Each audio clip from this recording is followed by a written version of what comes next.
সোমবার সংক্ষিপ্ত এক অনুষ্ঠানের মধ্য দিয়ে টিকেটিং ব্যবস্থা চালু করা হয়। প্রধানমন্ত্রী নরেন্দ্র মোদীর অনুপ্রেরণায় টিআরটিসির চেয়ারম্যান অভিজিৎ দেবের হাত ধরে টিআরটিসিতে এই ব্যবস্থা চালু হয়।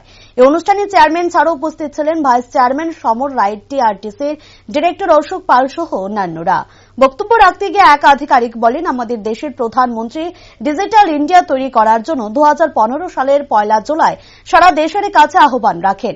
আর তখন থেকে এই দেশের অধিকাংশ মানুষ অনলাইন পেমেন্টের মাধ্যমে বিভিন্ন ধরনের সুযোগ সুবিধা গ্রহণ করছে। তাদের সাথে তাল মিলিয়ে সড়ক পরিবহন নিগমেও একটি ছোট্ট প্রয়াস উদ্যোগ গ্রহণ করা হয়। সোমবার দুটো রোড ধরে এ যাত্রা শুরু হবে বলে জানান তিনি।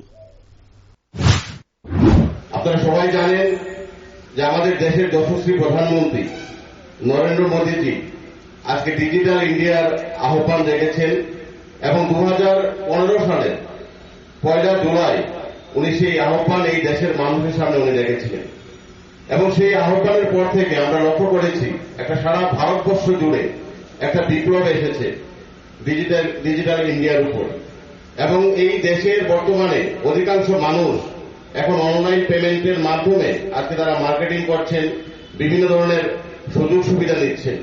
তো তাদের সঙ্গে তাল মিলিয়ে, তাদের সঙ্গে পাল্লা মিলিয়ে আমরা সড়ক পরিবহন নিগমের একটা ছোট্ট প্রয়াস যে আজকে থেকে আমরা শুরু করতে যাচ্ছি এবং এতে আপনারা যারা যাত্রী সাধারণরা আছেন তাদের সার্বিক সহযোগিতা আমাদের প্রয়োজন, আমাদের যারা আধিকারিকরা আছেন তাদের সার্বিক সহযোগিতা প্রয়োজন, যাতে করে পেটিএম এর মাধ্যমে অনলাইন পেমেন্টের মাধ্যমে আমরা টিকিট ব্যবস্থা আজকে আমরা করতে পারি।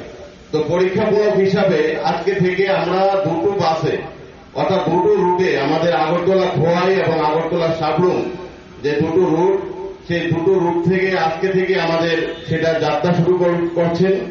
পাশাপাশি খুব সম্প্রতি খুব শর্টলি আমরা আমাদের আগরতলা থেকে কলকাতা যেটা ভাইয়া ঢাকা আমাদের বাস পরিষেবা সেটাতে আমরা সেই ব্যবস্থা প্রচলিত করতে যাচ্ছি।